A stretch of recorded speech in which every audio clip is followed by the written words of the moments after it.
What's up guys, XX Pocket Knife here, and today we're going to be talking about 5 mods for your 3rd gen 4Runner. Radio dash mount right here. It's just a little 3D print that I made. Originally, what was right here was the this is the ham radio walkie-talkie mount right here. Just slide it in. Sits in there, but the other one holds it so it doesn't slide out. This one slides out. As you can see, the previous owner mounted it right here, and then he mounted it here, but I just used one of the screw holes. Just mounted the 3D print right there.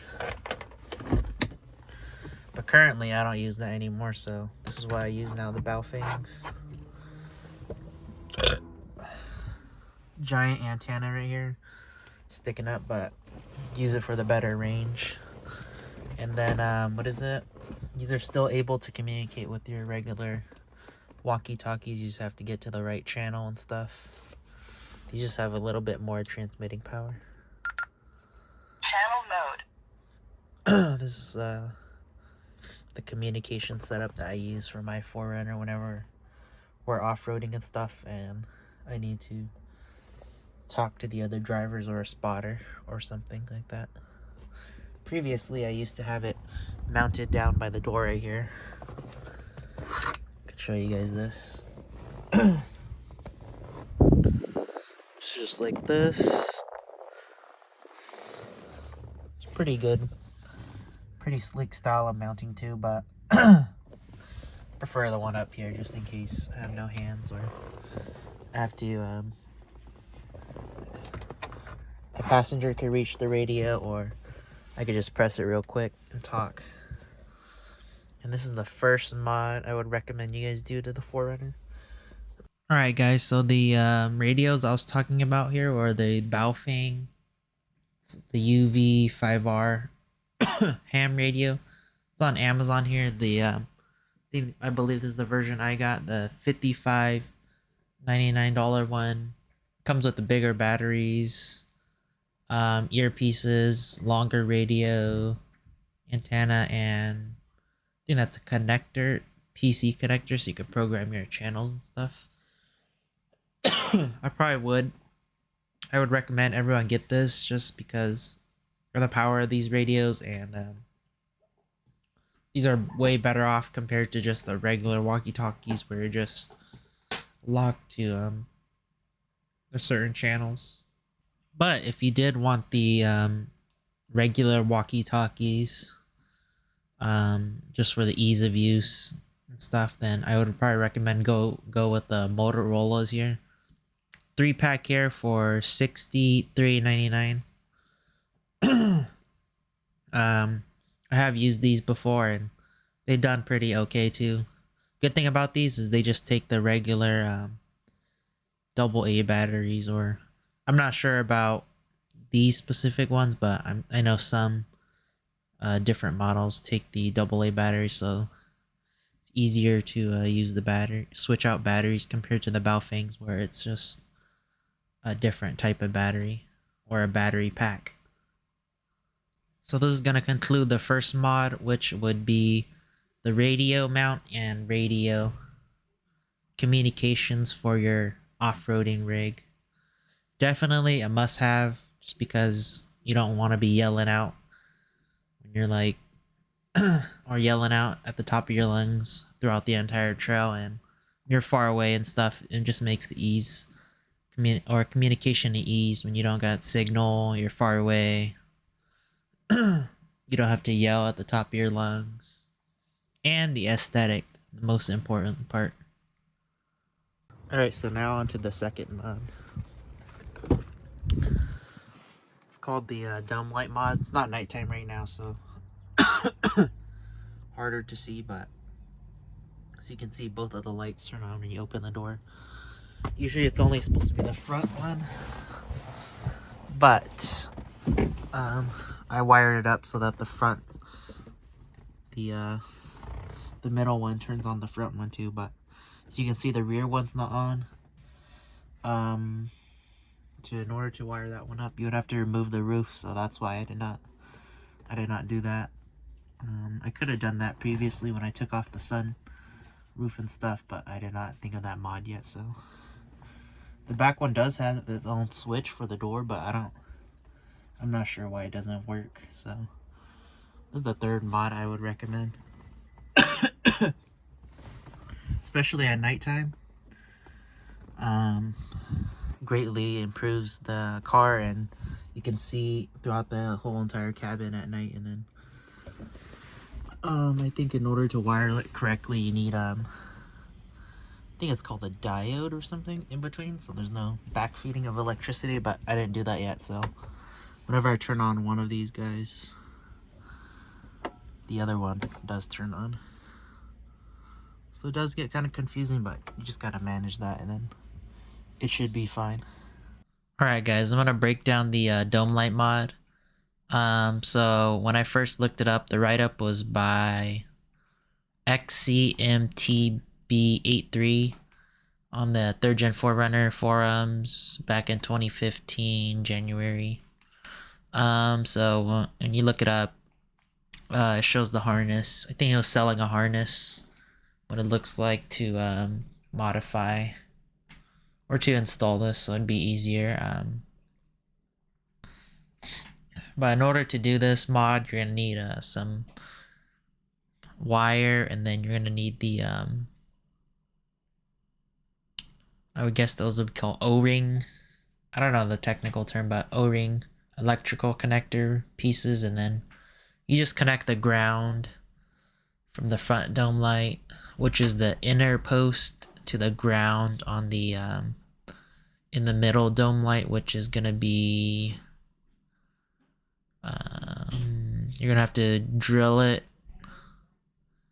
It looks like the one or opposite side of the switch, so you're gonna have to drill it out and use a tapping screw to make the connection there, and that should give you that mod to use the front dome lights to with the courtesy lights. Then that takes us on to the third mod, the LED lights. So the kit I bought from Amazon came with let's see, like an entire set of LED lights. Some for the dash in here, dash lights, and speedo light, gas, fuel gauge, RPM gauge, coolant gauge, all the other emergency lights down here too. Dome light up here, dome lights. These dome light, this dome light, the rear dome light, also glove box light. I think there's a light for the cigarette lighter, but mine doesn't work. I've not tried one for the AC, but I have extra, so those probably fit in there. Alright guys, so here's a picture of the set that I bought. 13-piece, 6000K brightness. Pretty cheap at $12.99. Greatly improves your interior and lighting out of the rather than the old halogen bulbs. LED is always a good upgrade to your older vehicles, because those older lights are never really bright and can't really see with those. Alright, so the fourth mod I'm going to talk about is these WeatherTech mats. As you can see here, doing their job right here. Look at all this dirt and stuff. This car is an off-roader, so it's definitely going to get dirty and stuff, and if you didn't have this here, you'd get tons of like dirt and stuff on the carpet. Previous owner just had regular like mats on here, so those did okay, but they didn't have the fit. But they're okay. But I picked up these WeatherTech mats just off of like Craigslist, off of a guy who had a 4Runner too. He sadly didn't do his lower ball joints, but yeah, these were a deal on Craigslist, so I was like, you know what, I might as well throw these in. So this is the look I got right now. The trunk, I did not have I did not get the WeatherTech mat, but I just picked up like a $30 mat and cut it out to fit, but I did not cut it out the best, so it didn't fit on those wheel arches, but it does its job too. And then the passenger side, also got the other WeatherTech mat, so completely protected from the carpets are completely protected from the elements. You can see they're not as dirty and stuff. But yeah, good deals if you check on Facebook, guys. So here's the price if you were to buy it brand new from online. Yoda Mafia, I know WeatherTech sells it, and then I'm looking at here on Amazon too. Amazon's the cheapest so far. 207, so like $5 difference for the front and rear. You could just choose your colors. For the rear cargo mat, I think only Husky makes it. I did not see a WeatherTech one, so I think that was like $100 from what I saw on here, so could be worth it to some, just depends. I just went the cheap route and just cut out a mat and just fit it on. That should do for now. Alright guys, so the last fifth and final mod right here, the red sway bar links. Previously my car didn't have any sway bar links on the rear, so on my parts 4Runner I picked up the just took off the sway bar links and then threw this one on. I was reading on the forums that it is if you want extended sway bar link or better sway bar links, you could throw on the second gen 4Runner links, and then I was gonna do that, but I figured out that these fit, so I was like, I originally thought the original links didn't fit, but they did end up fitting. So I just been running this, and not as much flex, but it still has it's given me more stability, so it's definitely better. Just gives the car a little pop and accent right there. The front link, however, I have not done painted yet, so it's still black, as you can see here.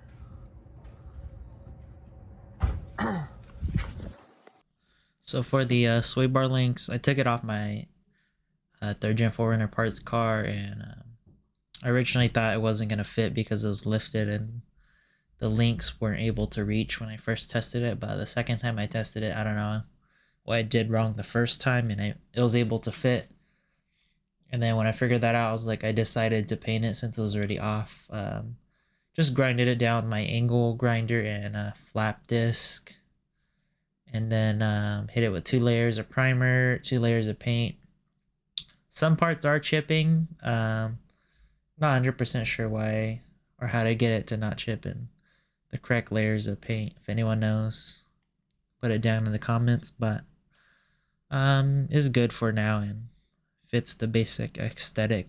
Alright guys, so some bonus mods. 3D printed switch right here for the chair. I just saw that somewhere. Seat covers. I was gonna pick up some seat covers for this, but these ones already came with this, so I ended up using these. And these are Kurgo from Kurgo.com. I don't even know where that's at. It has a nice little pouch right here. The back seats, I did not install a seat cover because I just haven't bought one yet, and I just ended up using some sort of dog. I think it's like a dog seat cover for the back, but I took the dogs on a trip the other day, so I was like, I'll just use those. Yeah, the seat covers are a good mod. Keeps your car clean, keeps the seats clean. I installed the seats from a different 4Runner, and they're actually in good condition, so these seats definitely need to be protected and stuff. So these seat covers should do the trick. Other bonus mods everyone should have. iPhone mount. I think this I like this window one just because the window is so close in the 4Runner to the driver, so it's easily accessible and you don't have to get a super long one. These other mounts, iPad mount for Onyx, other things like that. Nah, probably just mostly Onyx. Definitely probably gonna redo that though, because it's not the most stable iPad mount. I've heard people say that they mounted to the, I don't know if you guys can see it, there's probably a seat bolt down here, right here.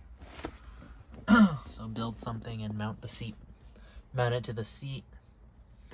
The very top right there is the GoPro mount, just used for filming and stuff. So these are the extra bonus mods I would probably recommend you guys do to the interior. Seat covers for sure though, because these cars are old and it's always good to have. It's always better, increases the value to have nice seats in your 4Runner. No one wants a seat with some pieces missing or something like that.